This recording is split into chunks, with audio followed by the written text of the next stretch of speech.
Okay, so you will give.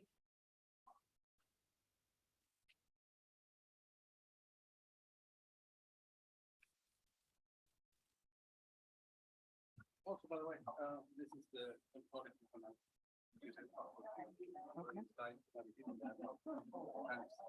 Yeah.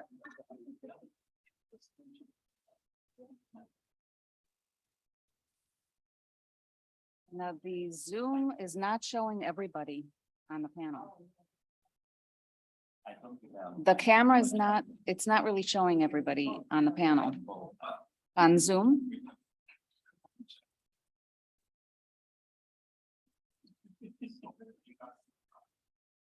Can you see everyone? No.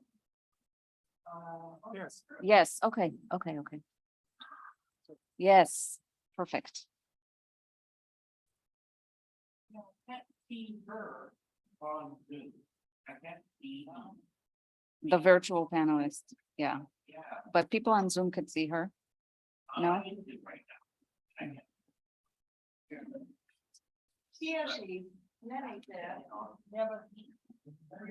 That.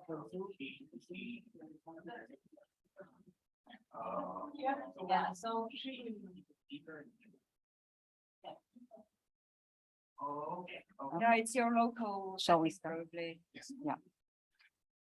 Okay, I think we're at time, so we're going to start.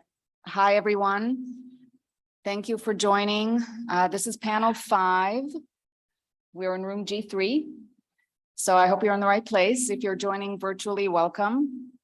My name is Limor. I'm just going to be chairing this session. I work at the Institution for Social and Policy Studies at Yale University. I'm really happy to be chairing this. This is going to be great and really, really interesting to me.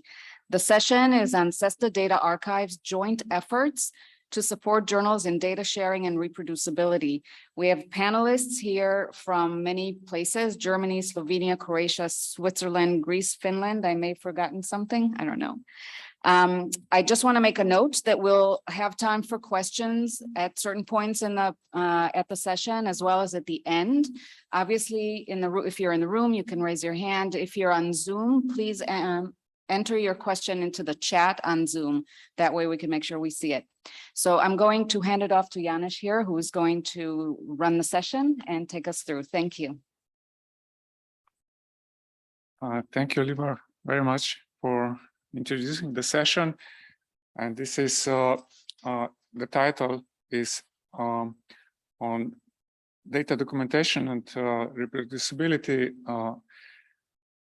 about the data archives from CESSDA, the joint efforts to support journals in data sharing. And how do I move this? Space? Mm-hmm. No? Okay, but I don't know what I.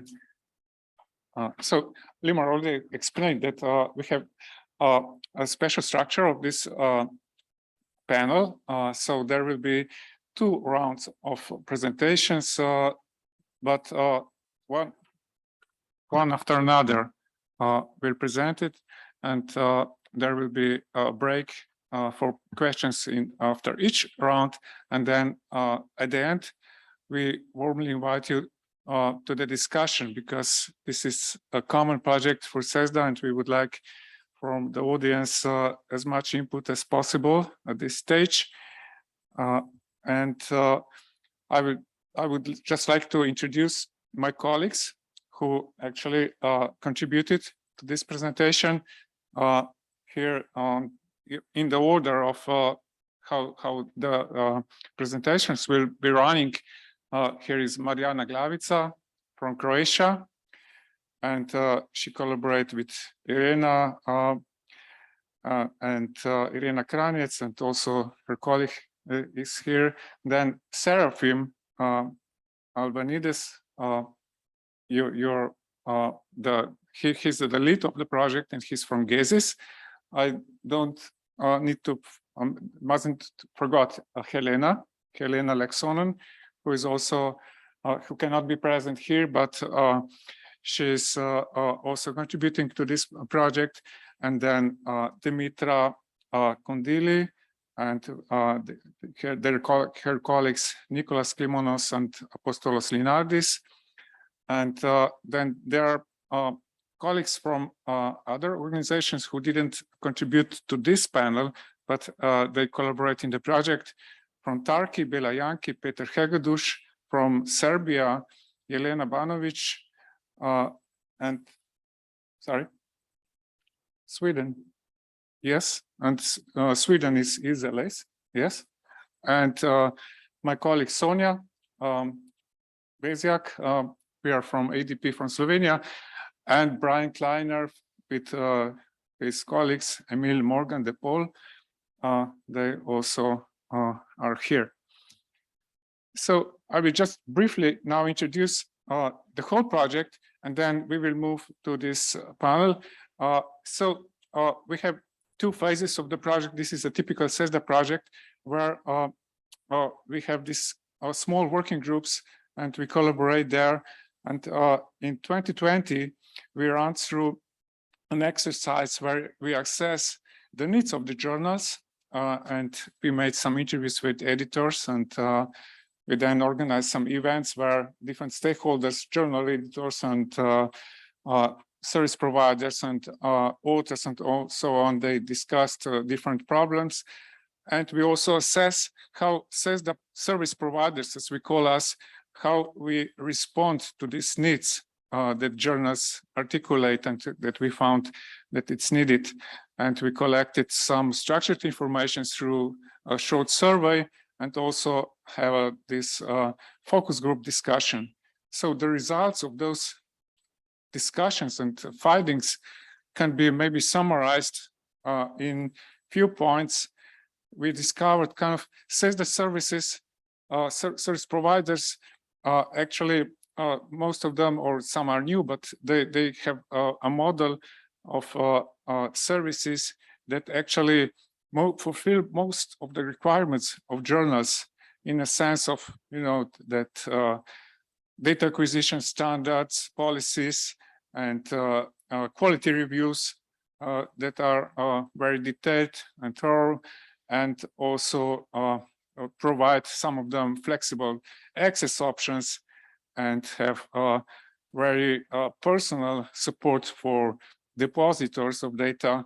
So this is all what the journals would look for, so that they will orient authors to use this service, and actually the services will do the job for the journal instead of them.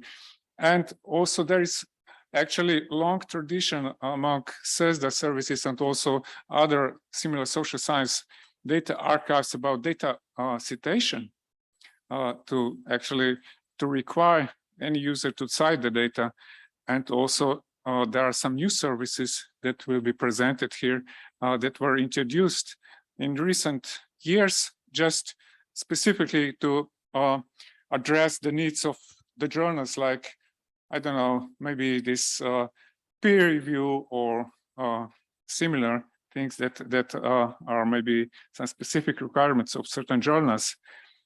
And then in 21-22, we had now current phase of second phase of the project, where we actually aim to continually exchange experiences among service providers, the group, all CESSDA members and wider. And we organize certain meetings and conferences, and also plan to have a chapter about reproducibility support in our data archiving guide, the guide that it's oriented to people who work in data archives, and also what will be presented here today. These are those national pilots that we run through to actually experiment with different approaches and see what works in certain circumstances, and to learn from each other. And I just want to show you briefly, there is a list of results. Some of them are already ready, others will be ready in just by the end of the year. I already mentioned this report on case studies and workshops and data archiving guide, and there will be a conference at the end of the year where again you are all invited. This will be a virtual conference, and also we have this kind of outreach activity.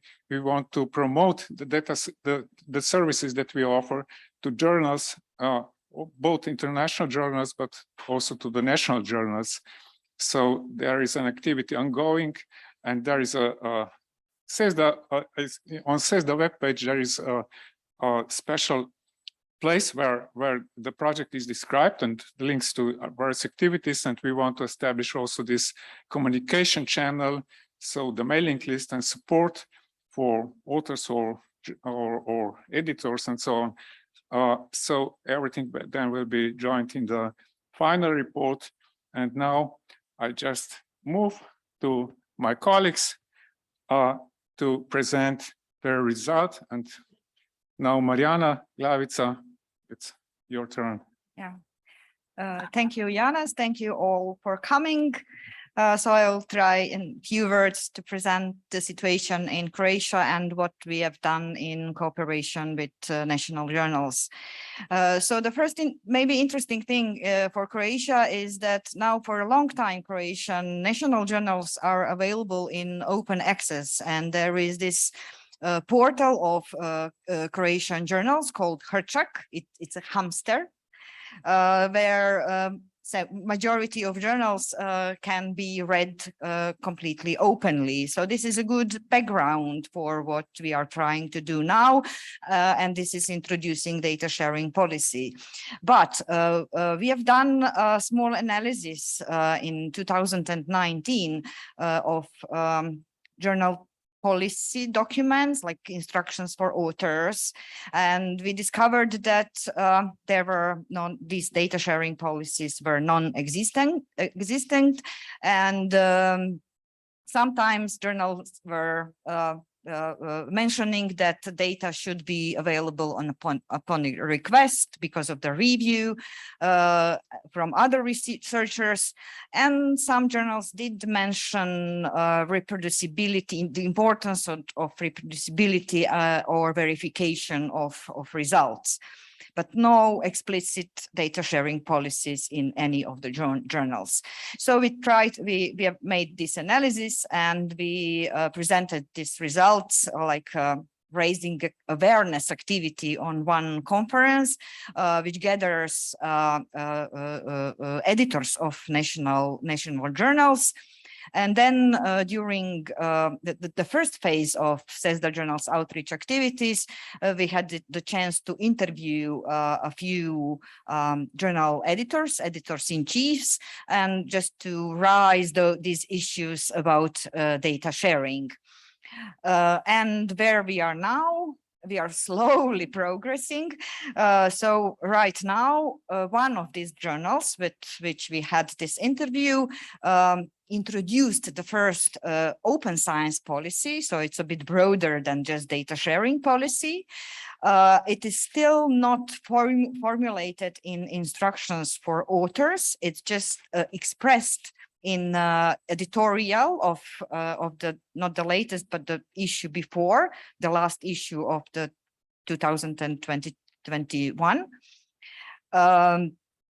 And right now we are also preparing a webinar for members of so-called Curation Association for Scholarly Communication, and members of these organizations are journal editors in Croatia. So we are now in this process of again raising awareness, communicating with journals, etc. That's all from me. Thank you, Mariana. And now I would like to switch to Helena. Helena, if you are ready, now there is your slide on. Okay, thank you. Do you hear me now? Yes. Okay, thanks, Janez, and all the colleagues over there. It's a bit exciting being in my kitchen when you are there, but let's hope I will pull it through. So, yes, FSD was not part of the before mentioned first part of this project. So I became involved only in 21. Yeah, 21. So it's the second year now. We have, so I have not really the background from the project, but I thought I would just tell what we have. How do we serve the researchers from this point of view? So we have not built a separate service for actual replication data or for reproducibility support purposes. All the data has, of course, conditions that when you reuse data, you have to cite it. And there are instructions how to cite the data. And all the data descriptions, of course, include the suggested citation. So there's a model how to cite the data that you use and reuse. And metadata includes also methodological information to some extent. For example, when the questionnaires are there, the question text are there. Also for the qualitative data, there are question texts when possible. But syntax or other analysis related material is not normally provided, or not at all provided, I would say. And yes, as I said, no earlier campaigns with the journals. The next slide, please. So what I did for this project now is I did some desk research. Just went to the websites of the journals and checked if they had any policies. The result is, of course, the same as in Croatia. There were no policies for data sharing.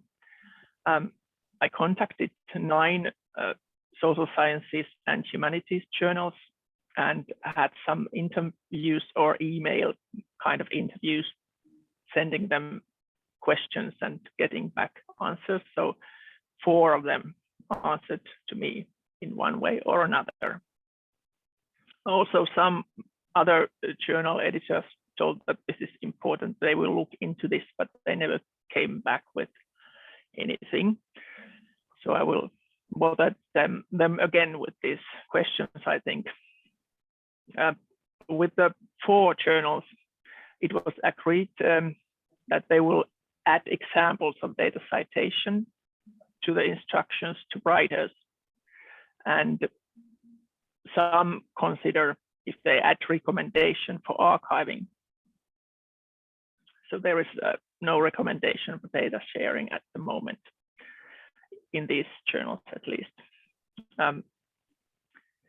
The reason for this, for not having this kind of recommendations and not being so eager to creating policies is that national journals in Finnish or Swedish, as they might be in Finland also, they are often made with minimal financial support. The writers have more incitement to publish in English because they need to publish in high impact journals. So national publications are not that important to many researchers. And that is the reason why the editors are not keen to demand from the writers anything else but high quality research articles. The editors do think that a possibility to reproduce the analysis is relevant in social sciences research, or maybe reproducibility is maybe not the correct word, but I think I will come back to that later. Particularly qualitative research analysis is seen as a unique product of a person, and reproduction is impossible in these cases. Okay. Verification might be possible. Yeah, so that's the discussion I've had. Yeah. Thank you, Helena. Now I Thank will you. move to Serafeim. Okay. Please, Thank you. Serafeim. So I will present the GESIS perspective, the Leibniz Institute for the Social Sciences in Germany, and the initiative called Replication server.de or Replication server.de, which was launched in 2015. But the important thing here is that it was a cooperation between GESIS and two social science journals. You can see here they were the Journal for Sociology and the Social World.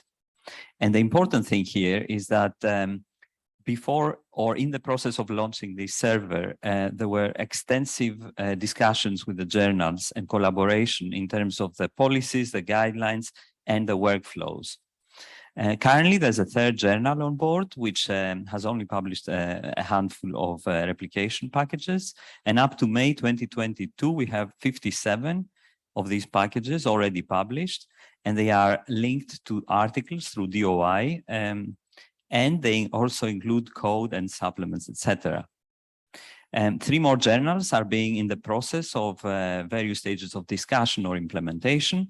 And the GESIS provides the services for the data, the code, and the availability of these. And I will show in the next slide how the workflow is currently in relation to the 2 successful collaborations with the journals. So you can see here that when the author submits an article, they the journal notifies GESIS, and there is a strong link between the journal and GESIS.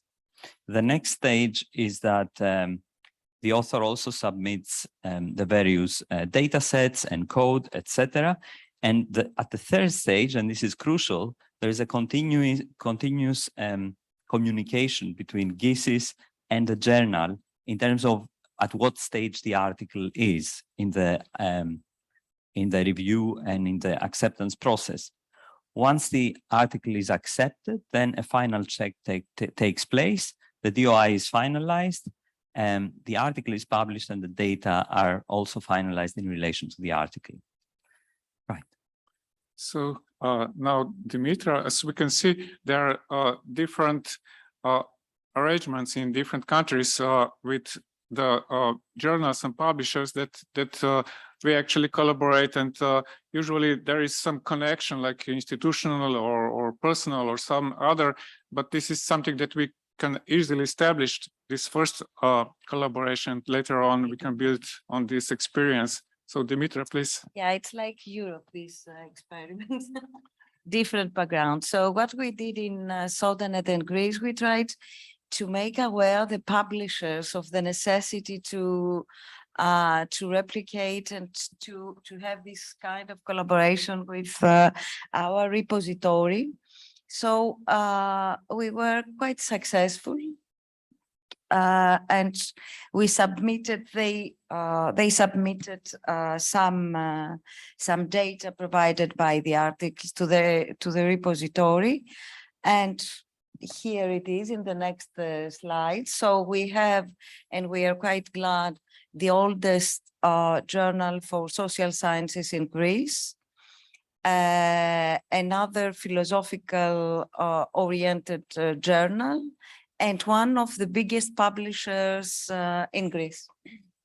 Okay, thank you. Now I move to Sonja, where she will present our Slovenian situation, where actually we have some history of collaboration. Yes, thank you. So we were actually following journals, social science journals, because they were good source of good data service, a good source of service. So we tried to identify them through these journals, and then we realized that actually authors usually don't cite the data, and of course they don't publish the data. So we decided to organize a meeting with the editors of these journals. It was in 2017, and we explained them about this open data topics, about data citation, data publishing, and so on. And they were actually quite interested. However, they were not ready to take next steps at that point. And they were quite afraid how, if they will be capable to cope these questions. So we decided to prepare and publish guidelines for the implementation of scientific publishing policies of research data citation. And we tried to really answer all these questions and give them the examples how to organize this field, how to prepare the data policies. I will talk a bit about this later. And in 2019 and 20, we were actually then having a pilot with the journals. We invited them if they want to cooperate and if they are interested in the implementation of open data policy. And actually 2 journals decided to implement this policy. And there were also cooperation with some other journals, and these are well described in a paper that is referenced down at the bottom of the slide. So if you're interested, you're invited to read about how we did it in Slovenia. In the next slide, I just wanted to briefly mention how these guidelines are structured. So we somehow identified which are the most common questions that editors are bothered with them. And these are rather simple, however, they're very important. So the question was, what are really research data? What we really want to be published in our repository? What are the exemptions for data sharing in open access mode? What is embargo? Where and how to publish the data? How to cite data sources, which are the licenses and other restrictions on access, and what support is available for authors and also for the editors. So this would be for that part. Okay, now Brian, you present the situation for Swiss. You also introduce some new things to support journals, please. Okay, so until very recently, there was not a lot of activity among Swiss or Swiss-based journals in the social sciences. As far as we could tell, it's a small country. There are not that many journals across different social science disciplines. But from what we could find, very little in terms of data sharing requirements, but what we did find was some steps in the direction of sort of open science in relation to publications. For example, a requirement for data availability statements, where authors have to at least attest that they will take some measures to make their data linked to the publications in their articles available. So not much going on. In the past, there was nothing really pressing researchers to share the data related to the publications. But there was something very important in 2017 that has had an effect on the journals and also on the researchers.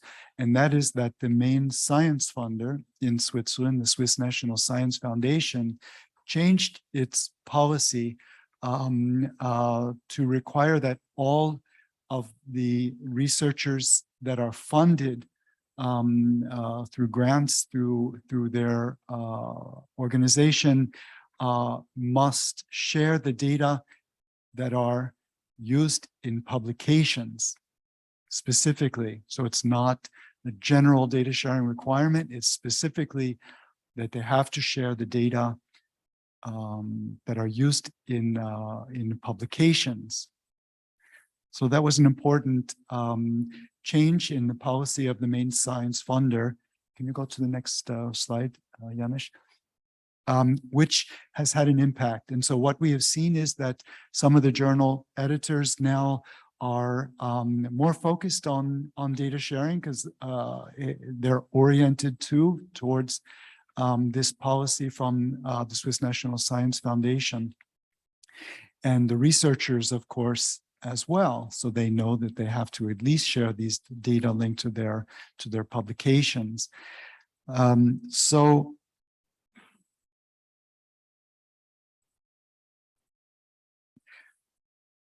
within force in my institution, what we were seeing is that some researchers then were coming to us with their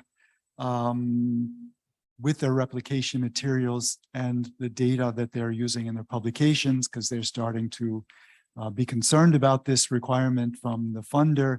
And we started to see more and more of these cases, and we realized at the same time that our existing archival system was not really well suited to the needs of these authors who wanted to share their replication material. So we could do it, but we had to kind of force it into our system.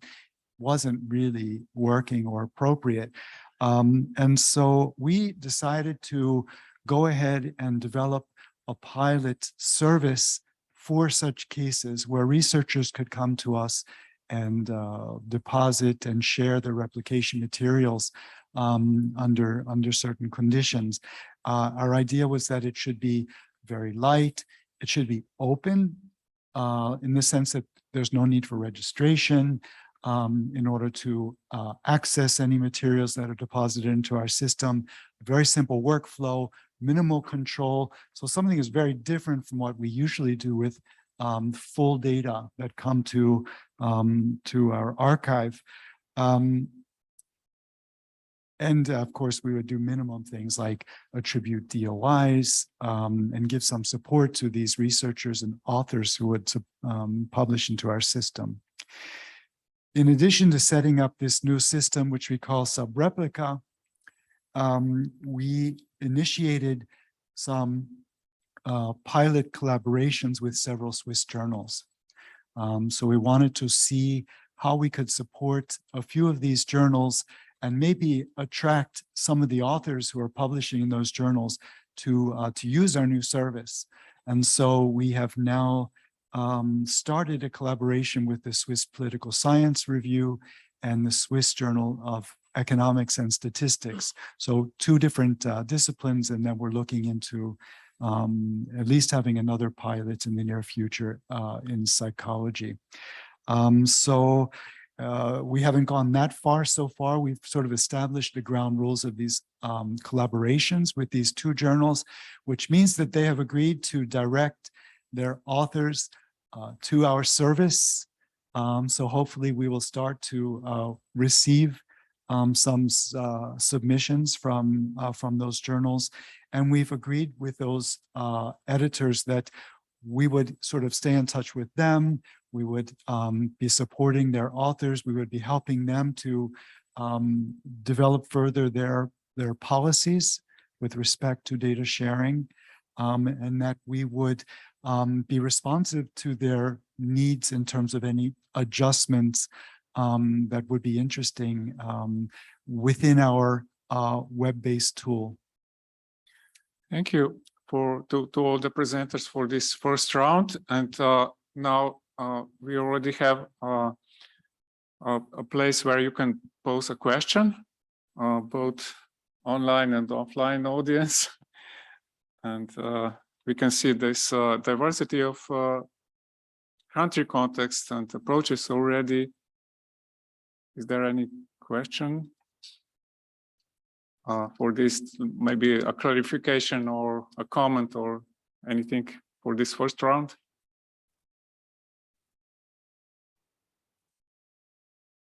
Yes?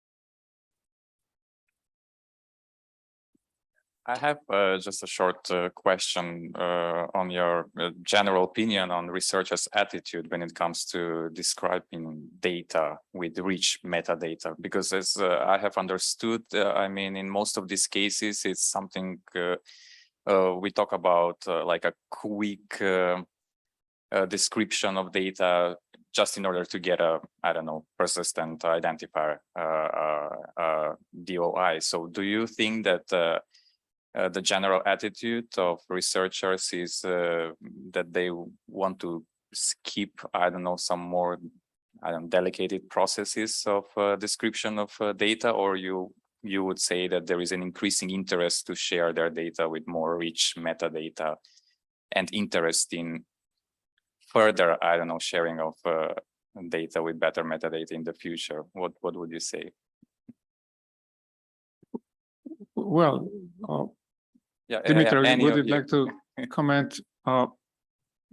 I would say that I am on the board of the social science review in Greece, and we realized the need was on our behalf as reviewers. No, as researcher, I was not willing to share to do the work, but as a reviewer, and as member of an editorial board, yeah, it was necessary. So it will come. And now the researchers are coming to us, at least at Teke, asking our help to do that. I don't know.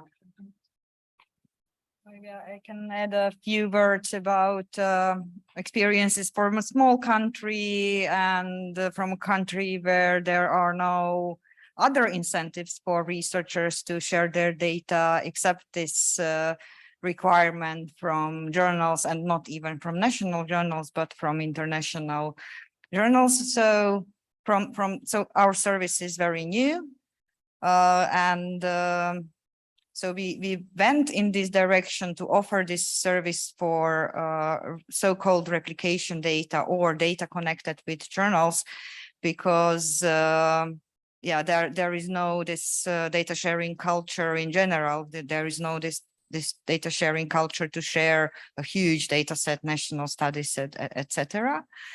And yes, as you said, they just want to do it quickly, and they don't want to bother with heavy descriptions. They just ask for help because journalism is asking them to share their data, and they're just trying to find a quickest way to do this. So I think we will have in the second round also a place or space to tell about the experience, but there is one question from the audience. Sure, yes. There's a question in the chat that I think picks up a little bit on what you just said in some ways. What is the relation of the replication data to the full data that perhaps might be deposited later or somewhere else?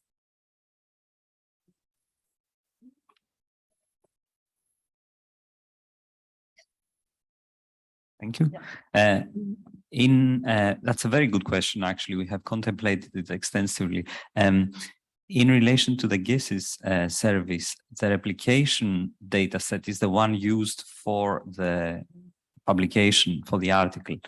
It can be part of a complete data set that could be deposited, but that's not a requirement. The requirement is for the data set linked to the article to be deposited. If the complete data set is also available, that's a different story. It may be from the same researchers or from a national data set or from a survey.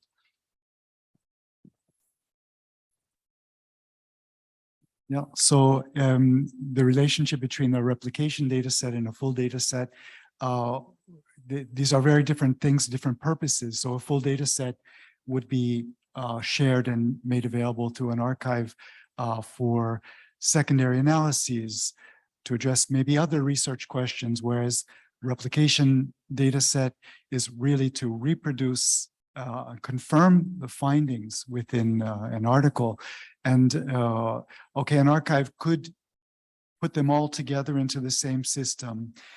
Within our archive, we made the deliberate decision to treat these separately because they really have a different function and should be treated separately. For example, with respect to the metadata, you don't need, for me, rich metadata for a replication data set because people are not going to need rich metadata to do searching for particular data. More likely, they're going to be reading the article. They're going to find a DOI that leads to the data or the replication materials and click on that and go there. So rich metadata is not really necessary. And we decided that we would encourage authors not to deposit full data into our replication service, subreplica, but rather to link in the metadata to the full data, which we would encourage them to deposit into our archive. That way the full data are available, both for replication purposes as well as for other purposes. And so we decided for our policy that we would accept partial data sets for replication with the subset of variables that might be used for analyses in a publication, but we would discourage the publication in our system of full data sets. Okay, I think maybe it's time for the next round, and we may, because this is a really good point, we may raise this at the end, because I mean, just a small comment that we find the researchers who were required to deposit data related to publication, that their motivation was also that they share the data, and the purpose of sharing is that the data will be reused, not only to replicate, but also, you know, that there is a wider purpose to actually share and be kind of open to others. So the next round, now we start again with Mariana, and we opened the round. Here we wanted to concentrate on some issues that were discovered, and each of the presenter will maybe point to some specific issue, and these are then also some ideas for the final discussion. Please, Mariana. Thank you, Janez. So back to the basics, to developing data sharing policies where they are not present. So just a few challenges that we have heard mainly through interviews and through communicating with journal editors. So we are talking here about small national journals, and they are afraid that authors will go somewhere else, so that they will lose submissions if they introduce data sharing as an obligation. And they also expressed that they are lacking in resources, that they don't have enough staff, of course, and that's related to not having enough time to deal with such kind of requests. And it is also related to financial resources, of course. Of course, they also don't have have skills to do this. So that's why maybe they are a bit afraid to go into that direction. And in this journal, which introduced the first, not just data sharing, but open science policy in general, which is about transparency in general, not just data sharing, but transparency of methodology and everything. There was this concern that there are the diverse epistemological approaches. So, for instance, it's in qualitative research, they're not sure if the data can be shared. So there are, you can read the citation here. So they are not obliging authors to share their data. They are encouraging data sharing, but only where this is appropriate. So they are still very very cautious about putting the obligation. So just a few words about our future plans in that area. So we would continue to cooperate with this first journal who introduced data sharing or open access policy in general. So we agree that CESSDA as a data archive will help them to develop instructions for authors. So to create as a formal policy, not just as an introduction in editorial. We will also reach out to other national journals with this example, and our plan is to create website content on our CESSDA Data Archive website and to publish some kind of guidelines for journals to create data sharing policy. And also we are already receiving so-called replication data set in our repositories as a support for implementation of this kind of policies. Thank you, Mariana. Now, Helena, we will again jump to you, and you can expand now on this verification replication distinction that you mentioned. Yeah, thank you. I think I have the slides different in different order than Mariana, but I guess it doesn't matter. So future plans. FSD will promote data citation in cooperation with the journals and maybe other relevant actors, not only the journals themselves. We will also promote the existing data archiving service, that is archiving or depositing the full data set as a means to support verification and maybe in some cases limited reproducibility.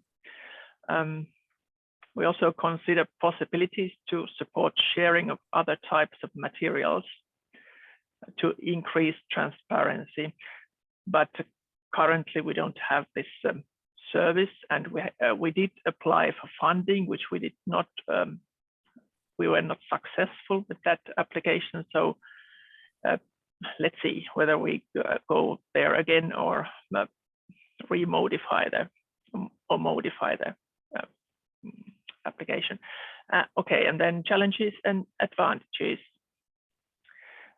The archived data that we have it's anonymized, which as such may make actual reproduction impossible.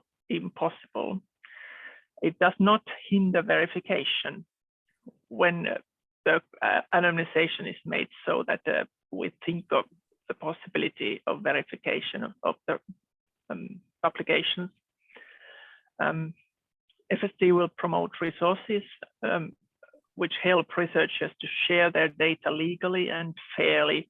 And this is, we have our own data management guide, and of course, CESSDA also has data management guide. So there is a lot of support available, and we will also help them.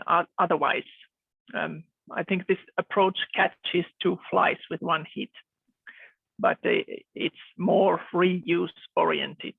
So, but I can see that it's not a quick response to somebody who comes to us and says that I need to publish quickly and I need to have this data opened now.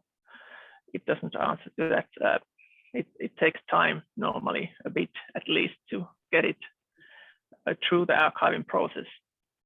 I think the challenges are very much what Mariana already told. It's like telling the same story all over again. So I think this is done now from my part. Thank you, everybody. Okay. Thank you very much, and stay there for the discussion.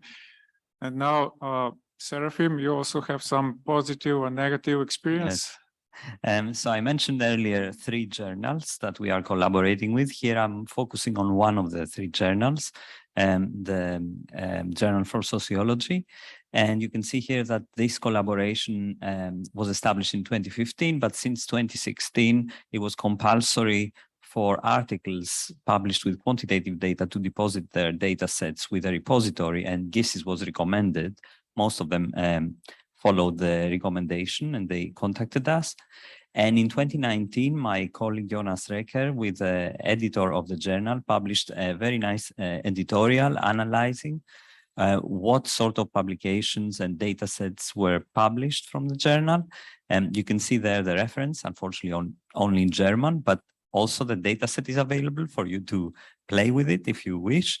And what you can see here is that there was increasingly good compliance with the request for depositing the data.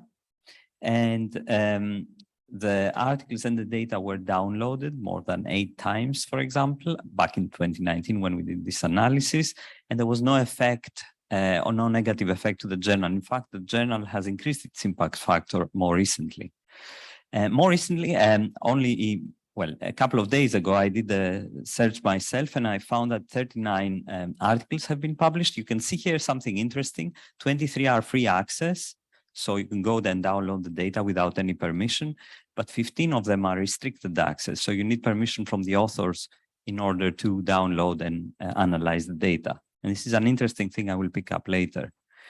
The articles, the other challenge we had was linking the actual articles with the data sets, and this has been established now. So it's clear the DOIs are both linked and it's clear which data set is associated with which article. In terms of future developments, first of all, we learned a few lessons. The authors are motivated to publish data sets and well-documented data. This is in response to the first question we received from the audience earlier. When the guidelines are very clear and they know what is expected, they tend to follow these guidelines. And rather than recommendations, mandates are more important in ensuring that authors actually deposit their data. Some challenges there. I hinted throughout my part that the challenge is establishing the relationship with the journal. It takes a long time. We're talking about years rather than months. And this is because not only the policies have to be agreed, but also the workflows. There are differences in terms of whether the journals prefer to have pre or post-publication availability of data, etc. And of course, there is the competition with other services. In the future, we are hoping to establish the relationship with the other 3 journals that I mentioned. And also we want to optimize the use of our service. And this is something FORCE has achieved, for example, and we are collaborating as part of the project to exchange best practice. Thank you, Serafeim. And now, great case. Okay. Thank you. What we have learned so far is that the change of attitudes towards systematic data sharing is needed in order for the research community and the publishers to be aware of the necessity and the usefulness of the replication of data. There are some objective, pragmatic, elements, and this is the capacity of journals and publishers in Greece to deal with this kind of new services because they are limited in terms of economic and human resources, and the repository is here to cover and to support as much as possible. The fact that we promoted the replication services, we see that there is an impact and a change on the formulation of needs of our potential partners. And we saw researchers when they deposited data in international journals, they came to us, and the same with some publishers. These talks and consultations take time, but they add the landscape, they help the landscape to change and to adopt this new service. And we really think that the establishment of the adoption of open science at the government level can be seen as an opportune moment for SocialScience to partner with journal editors, publishers, to facilitate this new service and promote publishing practices. And we have some concrete results concerning the policy. We are drafting the related policy for the Greek Review of Social Research, and we have already created a metadata field in their platform, because all these journals are open access. So they can link the articles to whatever repositories they like. And we are trying to provide replication services for qualitative data. It is very challenging with the second review, but we are in the process of doing that. And we are looking for possible funding in order to make a more systematic cooperation and providing services to these publishers and the private sector. And shifting challenges to opportunities, I would say that the most important at stake is to ensuring the continuity of such initiatives in the long run in the social science publishers communities in Greece, and our work to broadening and strengthening the networking with the publishers milieu. Thank you. So now Sonja, about the challenges that we encountered. Yes, I would just briefly mention the results of the first pilot and also the second one. So I mentioned that we had the first pilot in 2019 and 20, and then we started last year with another pilot where 4 journals were invited and they all decided to take part in the pilot. However, at the end, 3 of them decided to implement the policy. So most of them had like concerns that the novelty might bring additional unpaid burden, that the new rules might frighten potential contributors, as Mariana also said, because they really need to compete for articles with big international journals with higher visibility and citation factors. So because they were like really afraid, they decided for a conservative approach and implemented only recommendations on open data. And what is result for the first 2 journals and the second 2, no data publication so far. So no authors decided to publish the data because it's not required. And a third journal, Javnost, the publics, which is somehow placed under the roof of a big international publisher, decided for a pilot within the pilot. So they decided for a proactive approach, and they said, let's try to ask authors immediately. So the authors, their articles were already accepted for the issuing. So they asked them after that confirmation to publish their data before the journal will go out. And of course, they were all ready to collaborate because they were somehow, I would say, forced to do this. And they deposited data with our service. So yeah, this actually resulted. It was a good decision for the journal to test how we work and also to see how the authors react. So what is lesson learned from the pilot within pilot? That we got small data actually, and we need to invest big effort because we don't have like 2 different systems, as Brian explained before. So we actually published the complete data set, not only the replication data. So a lot of effort was invested, and we put them on a fast track. So they were, because we need to catch the publication date of the journal. So this was a lesson for us that we need to adopt, of course, workflow and the services as well, and that individual support is needed for editorial boards and also, of course, for the researchers. What are the plans? For sure, we need the self-archiving system. And there's also need for exchange of knowledge between service providers. So we are happy that we are in the big family of CESSDA, where some of you have more experiences that we can learn from. And we were also thinking about, gaining some data stewards who could support researchers, and also to have help desk with frequently asked questions. Okay, thank you, Sonja. And Brian, you can also extend begin with your report about plans and new services. Okay, I will extend it, but just briefly, just to say where we're going now with our work, and then we can move on to more general discussion. So we have established this new service.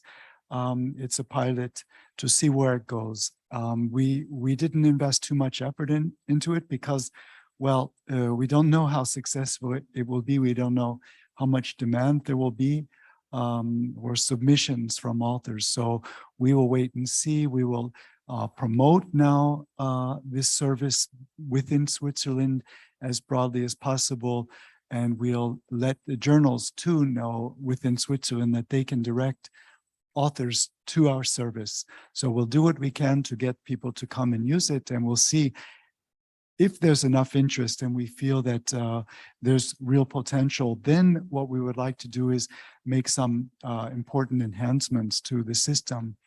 So for example, one thing that we've heard could be of interest to journals and to authors is that reviewers could have access to the replication materials before the actual publication of these materials. So sort of a part of this which is hidden to the public, but where reviewers could have sort of a private viewing of these materials in order to assess publications before they're accepted and then put out.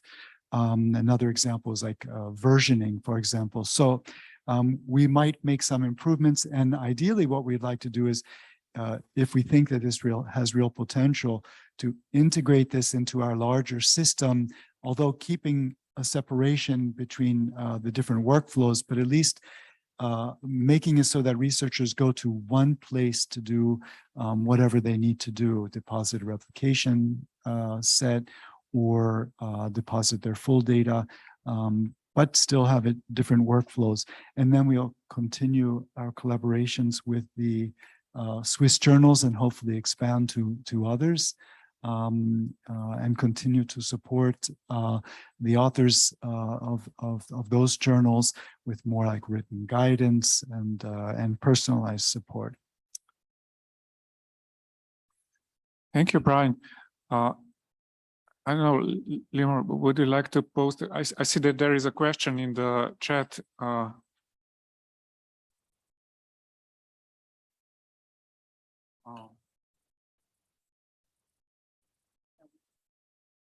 Okay. So now, if there is any like immediate question to react to the presentation at once, so just to have a clarification. Otherwise, I don't see. I would again invite you to actually lead maybe the discussion. I can try, maybe just to start us off with a couple of questions. Is that okay? And then I invite everyone in the audience here or virtually to maybe ask some questions as well. I just had a couple of questions from the conversation. Maybe start with just some basic clarification questions. One I had is about the code. So it sounds like not all of you take code files into your repository. Some do. If you do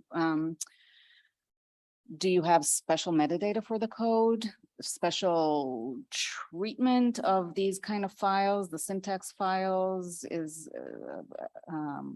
I guess that's my first question, is about the metadata for the code as a digital object. The other one is whether you try to run the code. Do you actually do the actual replication that produces the results?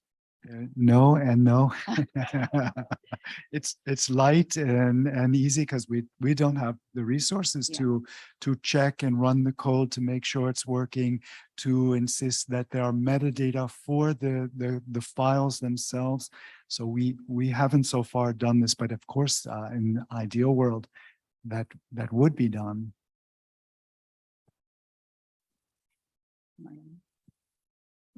Just, we do that because there are a few cases and the system can allow that. And we don't keep the whole data set. If we have the whole data set is okay, but we treat the replicated data. They sent us the replicated data, so we run the code for that. We're doing, not me, but my colleagues. Yeah. I know how theoretically it works. Yes, so we rely on the journals and the reviewers to make sure that the code does what it says that it does in relation to the findings of the article. But in terms of metadata, etc., it's the same. We follow the same process like with depositing or with archiving other kinds of data sets in relation to the code. So we check the code that it looks correct and we collect the metadata, etc.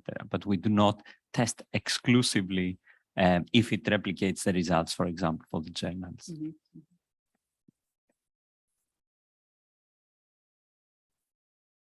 Helena, yes, please. You can unmute. Yes, thank you. Yeah, you can guess that we don't take the code in and we don't have metadata for the code.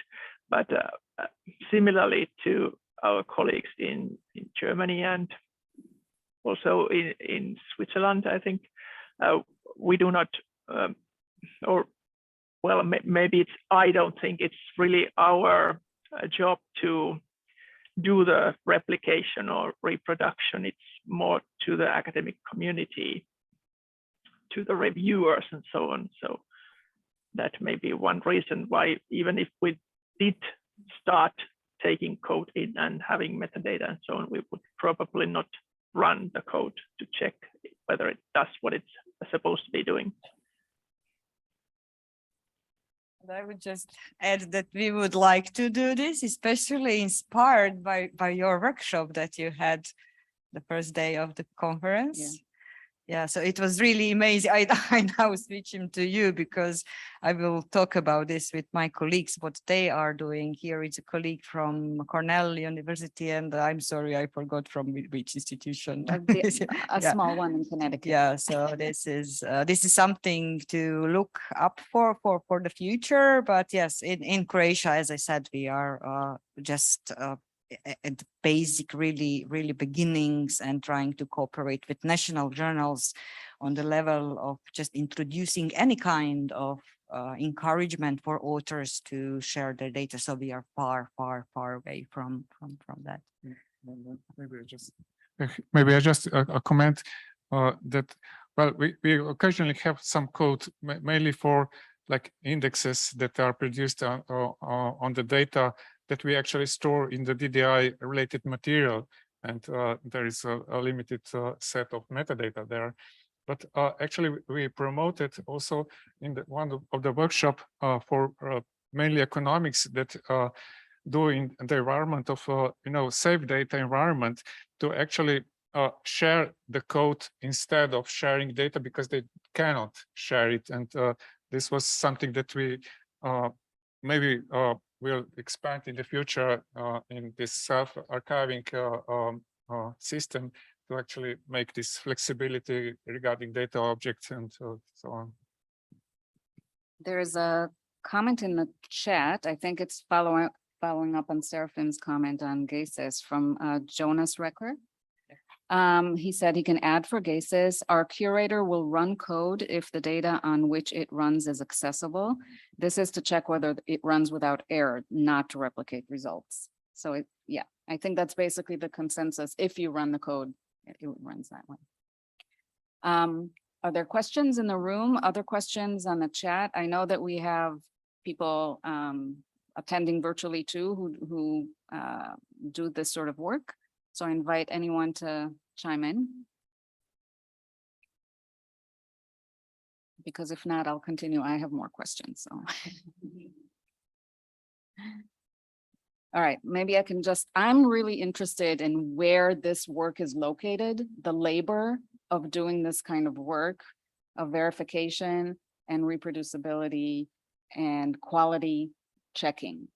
One thing, and I have many different things that that are interesting to me about that. So you all represent, am I right, national infrastructure organizations, centers, which, you know, is amazing to someone from the United States, because we don't really have that in the same way. And so if that kind of work happens in the United States, what I see right now is it either happens in the institutions themselves, maybe the library of a certain university, or the journal might contract with someone, right, with a third party. Do you see yourselves as a third party or to this, or do you providing this kind of service, or do you see this as integral to what you do? Just wondering how, because these challenges of resources are quite high. You have enough to do and limited capacity as it is, and this is another challenge. So I'm just wondering how you're thinking about it.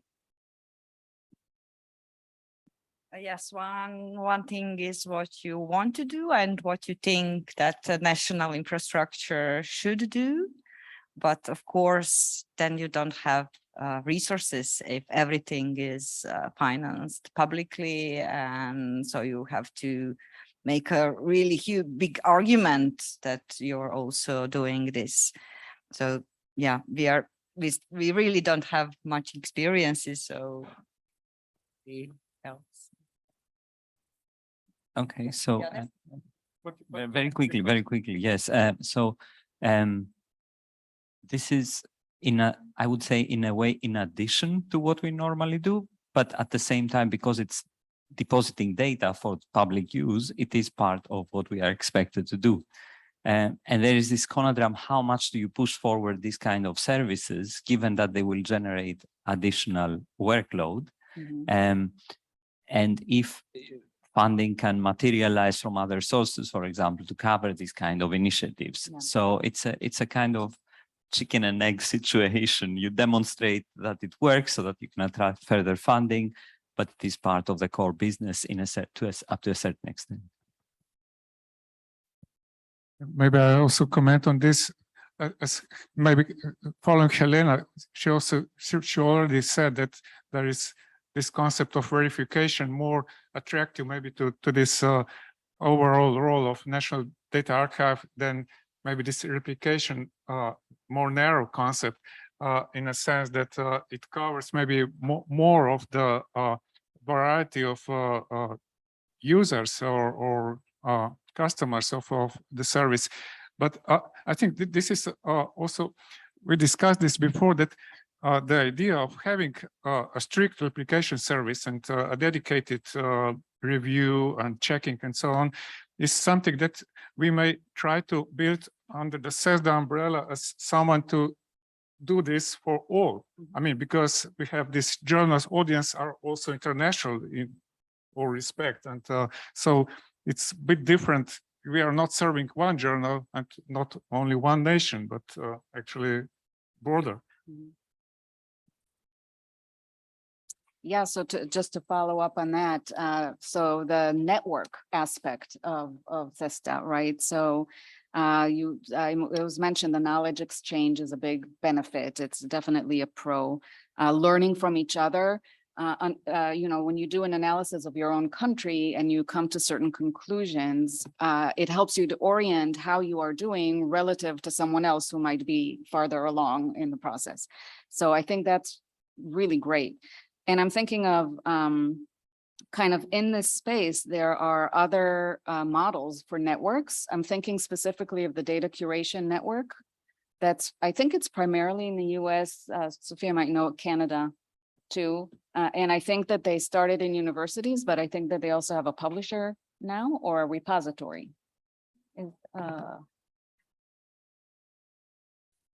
If you can repeat that in the microphone. Yeah, Thanks. yeah. The DCN is primarily right now US academic institutions, but we do have Dryad, which is a general repository, and the Michael J. Fox Foundation, which they run a repository for just data that's funded by their foundation. So, and then in Canada, they have the Portage Network, and they are doing some similar work across different groups that are providing curation services and trying to kind of have a curation model, right? And so we talk with the Portage Network, and they're, you know, we've done like events with them, but they're not technically part of the data curation network right now. Yeah. Thank you. Thanks for that clarification. So one of the things that I think is really impressive about the data curation network, and I'm wondering, I mean, it follows from what you're saying, Janez, which is to do it under the umbrella so that not one institution has to carry the burden of creating the service, the policies, the relationships, everything like that. In this case, it would be more centralized in a way.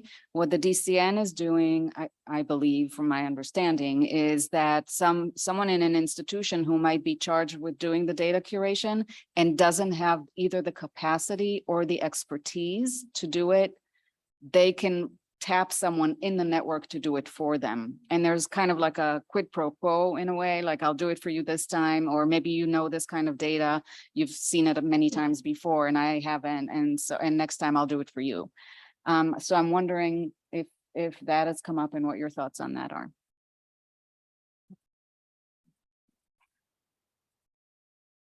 I think it has come up in all of our thoughts, because we've had some discussions about this, and it was, I think, one of the ambitions of our project within CESSDA to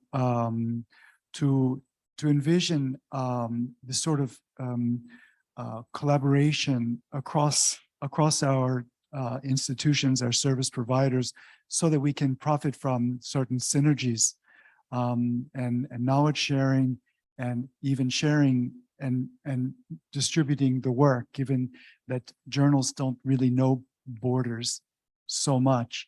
And so I think it's still a goal. It's maybe we're not quite there yet, because we're still sort of building up our services and beginning to understand the stakes and how to deal with journals and so on. But I still see it as a realistic and important goal for CESSDA, that we have this kind of collaboration and that we work out some kind of system where we can benefit from synergies. Because yeah, the resource problem is going to persist.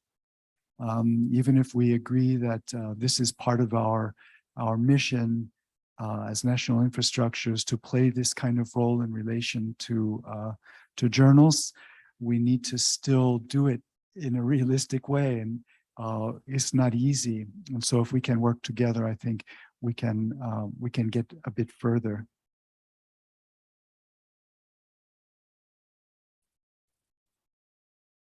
Anyone in the audience or any other comments on that? I have a question that is about the workflow, if I may. So again, I realize that there's a variance in where people are. Some countries, some organizations are more in raising awareness, which is a lot of work and really important and critical. But I'm thinking specifically about GESIS, where you showed us your workflow and it's nicely integrated with the manuscript submission. I know we have colleagues at the Odom Institute in the United States at University of North Carolina who are doing that for some journals in political science. And I think that would be a good connection to kind of compare notes. But if you could say maybe a few words about like, how is that going? You had, I think, a little box in there that says that the curator communicates with the author. Do you have stories to tell us about how that's going? What is the reaction of the authors?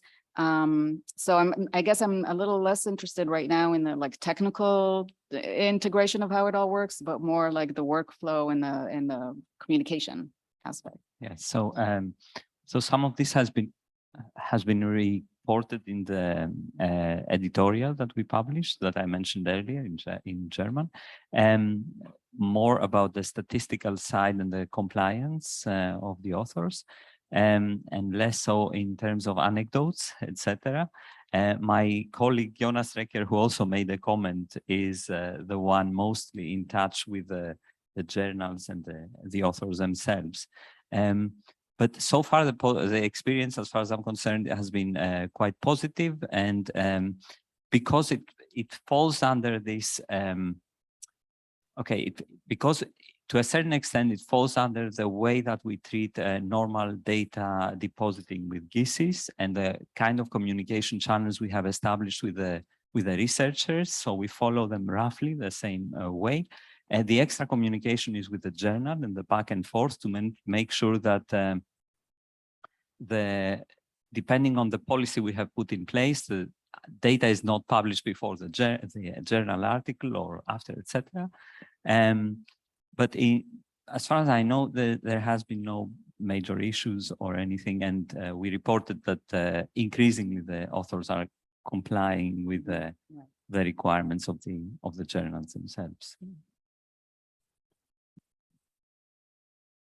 I don't know, Florio, I don't want to put you on the spot, but if you have any comment about, so Florio at Cornell is doing work with some of the economics journals, and in terms of the workflow and how that's integrated with a manuscript submission for the AER.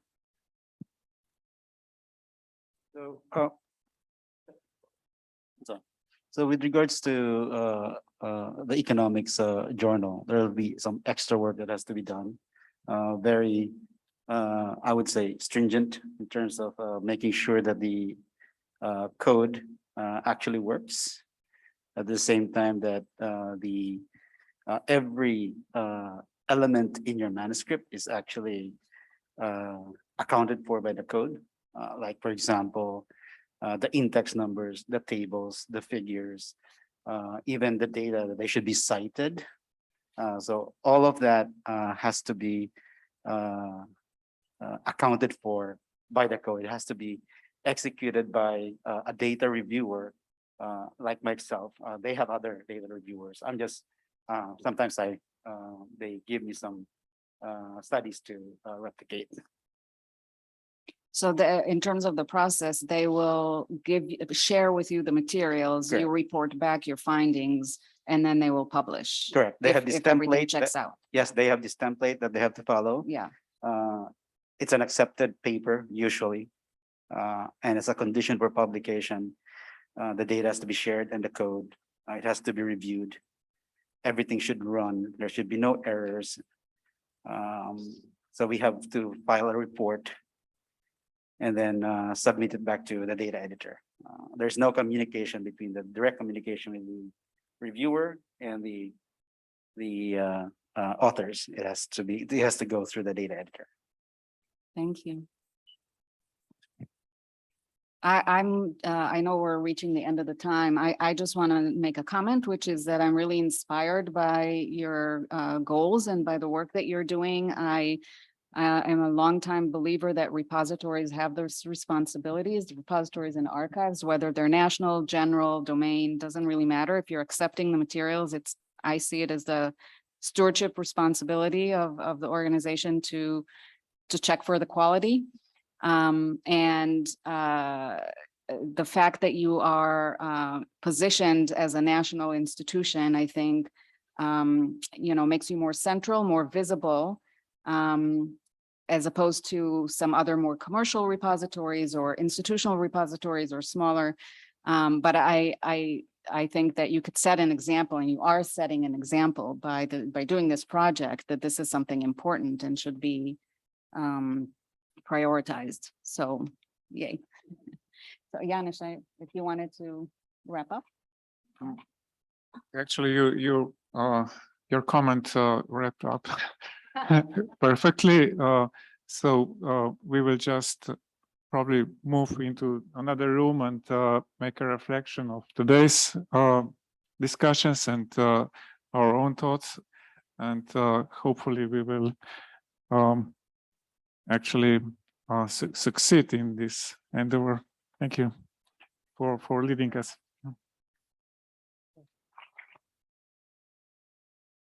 Thanks, everyone. Thank you.